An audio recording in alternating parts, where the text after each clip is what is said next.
जी अस्सलाम वालेकुम स्टूडेंट, उम्मीद करता हूँ आप खैरियत से होंगे।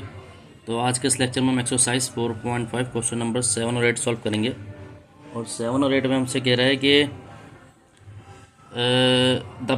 The number of bacteria in a culture increase in GP geometric progression में the number of bacteria increase हो रहे हैं कहाँ से, यहाँ से लेके 515,000 से लेके ये यहाँ तक 1545,000 यानी कि 15,45,000 तक इन 7 डेज में। कह रहा find the daily rate of increase. आपको डेली रेट ऑफ इंक्रीज मालूम करना है, मतलब आर मालूम करना है। Assuming that the rate of the increase to be constant, के रेट ऑफ इंक्रीज की कांस्टेंट है, ठीक है। फिर ये कह रहा है आठवां, find the profit on ₹1000 for 5 years. 5 साल में आपको प्रॉफिट मालूम करना है। प्रॉफिट मालूम करना है कब, किसका, 1000 और 5 ईयर एट 4% पर एनम कंपाउंड प्रॉफिट। ये कंपाउंड प्रॉफिट हो रहा है 1000 पे 5 साल में 4%। तो इसको आपको कंपाउंड प्रॉफिट मालूम करना है कंपाउंड प्रॉफिट का, ठीक है। तो इसको हम देख लेते हैं भाई, सॉल्व कर लेते हैं। जैसे कि आपके मैं क्वेश्चन नोटबुक पे उतारता हूँ, देख लेते हैं। तो डियर स्टूडेंट,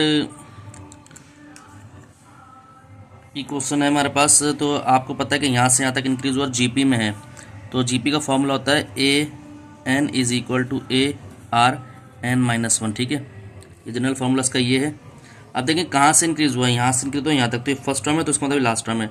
तो फर्स्ट टर्म अगर मैं डेटा बनाना चाहूँ तो फर्स्ट टर्म जो है हमारे पास क्या है, 515,000, ठीक है।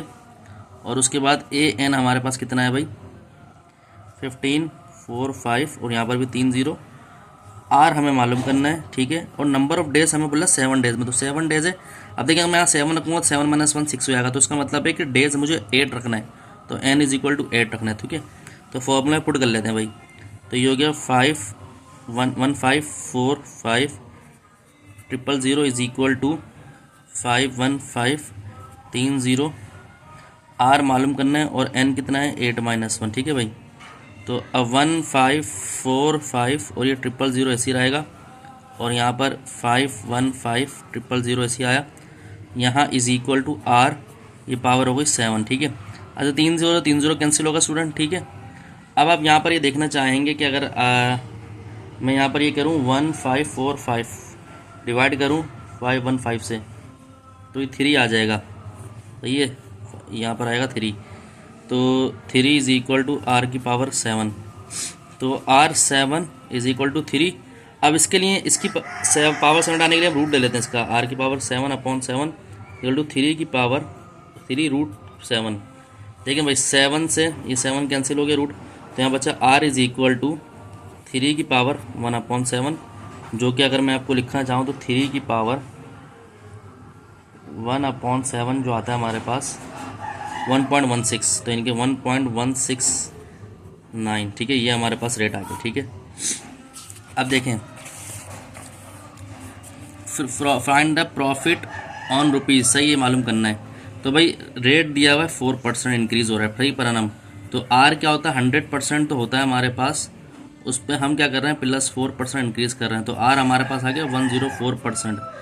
तो 104% आया, तो हम क्या करते हैं इसको डिवाइड कर लेते हैं। 104 डिवाइड बाय 100, तो 1.04 ये आर आ गया, ठीक है भाई। अच्छा भाई एन यहाँ पर 5 ही ले लो, ठीक है, क्योंकि कंपाउंड बोल रहा है, प्रॉफिट मालूम करना है। तो फॉर्मूला होता है AN is equal to ARN-1। तो प्रॉफिट AN मालूम करना है, ठीक है भाई। यहाँ पर लास्ट टर्म चाहिए हमें पहले, फिर प्रॉफिट मालूम कर सकते हैं। ए हमारे पास है कितना भाई 1000, आर हमारे पास है 1.04 और ये 5 - 1, तो AN कितना आ गया 1000 मल्टीप्लाई 1.04 और यहाँ 4, तो ये आंसर आ रहा है, ठीक है भाई। यानी कि बुक में यहाँ तक छोड़ा हुआ है, बुक में यहाँ तक छोड़ा हुआ है, ठीक है भाई।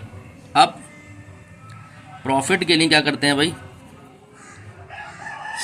प्रॉफिट के लिए लास्ट टर्म में से माइनस करते हैं फर्स्ट टर्म को। तो लास्ट टर्म तो ये है भाई, तो प्रॉफिट के लिए ये करते हैं लास्ट टर्म में से फर्स्ट टर्म को माइनस करते हैं। लास्ट टर्म में 1000 और यहाँ है 1.04 की पावर 4 माइनस फर्स्ट टर्म है 1000, ठीक है। तो इसमें से 1000 कॉमन आ रहा है, यहाँ पर बचा 1.04 की पावर 4 -1, तो ये हमारे पास आंसर आ गया। तो डियर स्टूडेंट, अगर आपको हमारा चैनल अच्छा लगा तो लाइक और सब्सक्राइब करें, दोस्तों में शेयर करें। मज़ीद वीडियो आपको मिलती रहेंगी। अपना ध्यान रखें। अस्सलाम वालेकुम।